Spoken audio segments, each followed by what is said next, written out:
சங்கீதம் 2.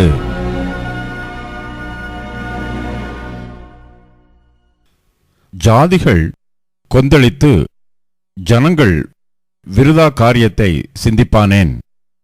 கர்த்தருக்கு விரோதமாகவும் அவர் அபிஷேகம் பண்ணினவருக்கு விரோதமாகவும் பூமியின் ராஜாக்கள் எழும்பி நின்று அதிகாரிகள் ஏகமாய் ஆலோசனை பண்ணி அவர்கள் கட்டுகளை அறுத்து அவர்கள் கயிறுகளை நம்மை விட்டு எரிந்து போடுவோம் என்கிறார்கள். பரலோகத்தில் வீற்றிருக்கிறவர் நகைப்பார், ஆண்டவர் அவர்களை இகழுவார்.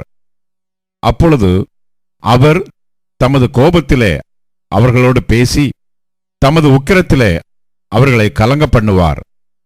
நான் என்னுடைய பரிசுத்த பர்வதமாகிய சீயோன் மீதில் என்னுடைய ராஜாவை அபிஷேகம் பண்ணி வைத்தேன் என்றார்.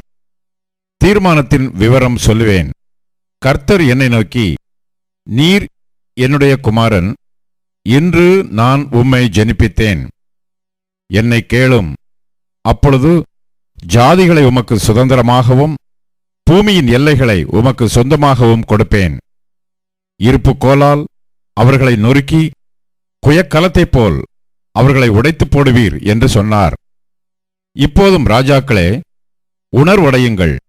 பூமியின் நியாயாதிபதிகளே, எச்சரிக்கையாயிருங்கள். பயத்துடனே கர்த்தரை சேவியுங்கள், நடுக்கத்துடனே களி கூறுங்கள். குமாரன் கோபம் கொள்ளாமலும் நீங்கள் வழியிலே அழியாமலும் இருக்கும்படிக்கு அவரை முத்தம் செய்யுங்கள். கொஞ்ச காலத்திலே அவருடைய கோபம் பற்றி எரியும். அவரை அண்டிக் கொள்ளுகிற யாவரும் பாக்கியவான்கள்.